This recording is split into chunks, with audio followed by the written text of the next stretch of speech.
During the height of the Roman Empire, thousands of early Christians were executed for a specific capital crime, atheism. In antiquity, the Greek word atheoi defined a political status. It was a label for those who refused to worship the official, state-sanctioned gods. Disbelieving in the Roman pantheon marked a person as a political subversive, an enemy of the state order. Isolated thinkers explored secular ideas. The Greek philosopher Epicurus proposed the universe functioned like a machine of atoms, with gods entirely indifferent to human affairs. In the East, Chinese systems like Confucianism operated with almost no reliance on theology. They prioritized mortal morality, human relationships, and character over divine worship.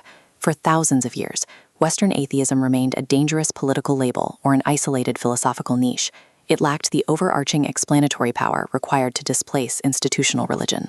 By the 18th century, Enlightenment thinkers began meeting in underground salons, transforming atheism into an active rebellion against the dogma of the institutional church.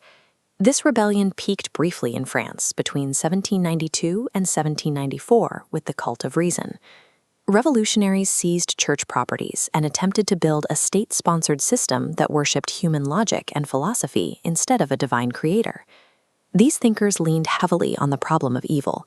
They argued that a world filled with disease and suffering contradicts the concept of an all-powerful, loving deity.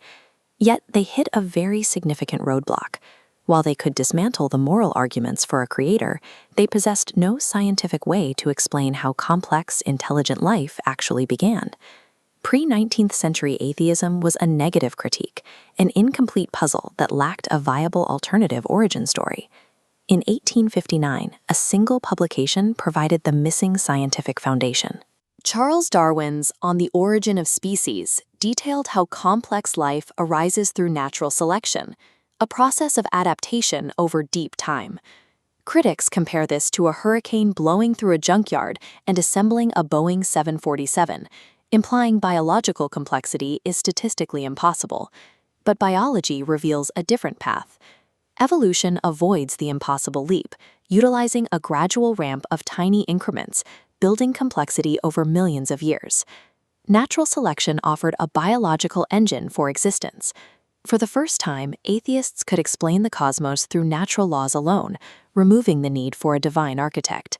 This scientific mechanism enabled the rise of new atheism. Figures like Richard Dawkins used evolutionary theory to shift the movement into an assertive, evidence-based stance. Modern non-belief follows a specific spectrum.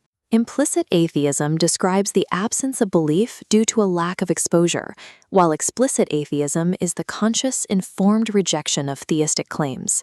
This rejection is supported by physicalism, the stance that only physical entities exist, and all phenomena result from natural causes. This framework relies on Occam's razor, favoring explanations that require the fewest assumptions. When natural laws provide sufficient answers, the supernatural becomes unnecessary. Atheism now functions as a comprehensive framework for reality, anchored by the rigors of the scientific method. This shift leads to a final historical concern, the fear that removing a cosmic lawmaker will result in moral and societal collapse. Plato's Euthyphro dilemma addresses this directly, questioning whether an action is good because God commands it, or if God commands it because it is inherently good. If goodness is inherent, morality exists independently of the divine. Sociologist Phil Zuckerman's data shows that highly secular nations frequently report lower crime rates and less prejudice than highly religious counterparts. Modern atheism grounds its ethics in secular humanism, where morality is built on empathy and the tangible health of society. A concept once used by the Roman state to purge subversives now serves as the philosophical foundation for over 500 million people. The result is a rigorously constructed worldview, built on centuries of scientific inquiry and a commitment to human reason.